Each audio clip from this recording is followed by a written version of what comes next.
Good evening, everyone. My name is Paul Young. I'm just going to walk you through GHG, which is greenhouse gases, in terms of the impact, in terms of the statements made by both the Liberal Party under Justin Trudeau, as well as the NDP's policies under Thomas Mulcair. Now, we hear a lot about greenhouse gases because it's buzzwords. We hear David Suzuki talking about it. We hear the Tide Foundation talking about it. It's nasty stuff, right?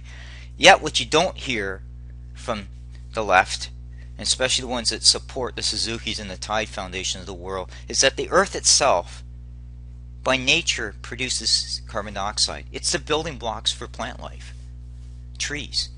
So why are we not talking about that?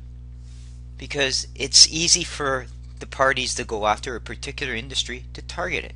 And that's what the NDP is doing with the Liberal Party of Canada as well, is they're playing to that green vote. They want that green vote because they're trying to form the next government by playing this misinformation thing around GHG in Canada.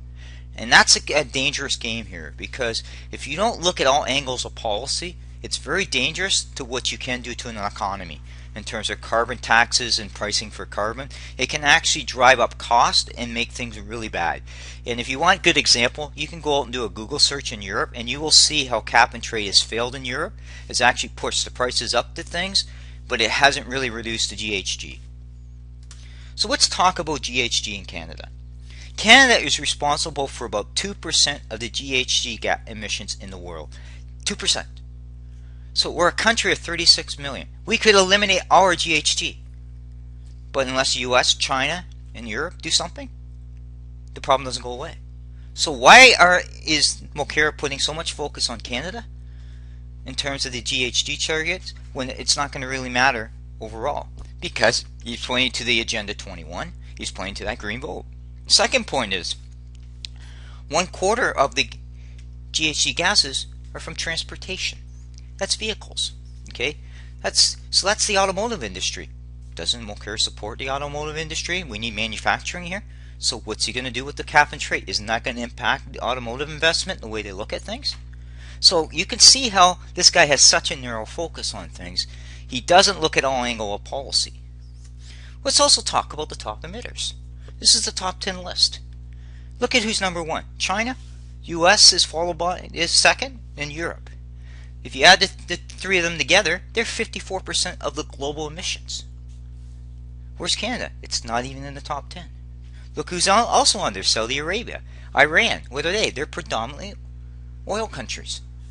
And yet we hear all the stuff about the dirty oil sands. And yet look at the countries in here. 2 of them are oil driven. Now let's talk about the economy now and how this fits in. Canada is very important on its trade. Exports drive the economy. Okay, we wouldn't have GDP growth unless we had exports and consumer spending. Okay, because that's the key drivers. Okay, so that being said, 91% of our exports go to the top 10 GHG emitters. How come Mulcair doesn't talk about that? He seems to be okay with us exporting to there, but he wants to go after our business to put it uncompetitive. So if other countries aren't coming up with pricing schemes or do things, then why would you want to push your country through? Australia tried that, and guess what happened? They pulled back because they see no benefit in reduction in emissions. So where is Mulcair getting his information? Again, he's pointing to the green vote. Now let's look at imports here, because this is what comes back into our country in terms of our goods and services. 87% roughly come emitters, top 10 emitters.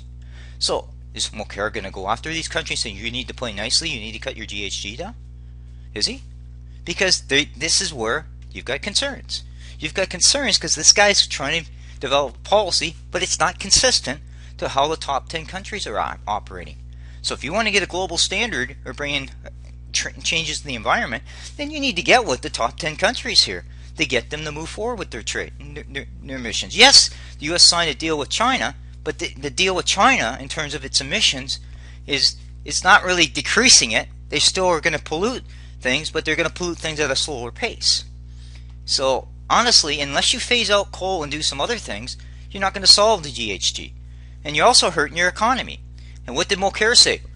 Harper's policies are bad for the economy. Are they? Exports went from 334 billion in 2009 to 486. He's helped the economy, hasn't he? He signed deals. So Mulcair wants to talk about jobs, and he should be looking at all angles of policy, and he hasn't done that. Justin Trudeau is similar because he's being pushed by Agenda 21 as well, but he's incoherent with his statements in terms of what he will do in terms of that. Yes, there's things we need to do in terms of do things, but it's not as bad as what people make it out to be. Thank you.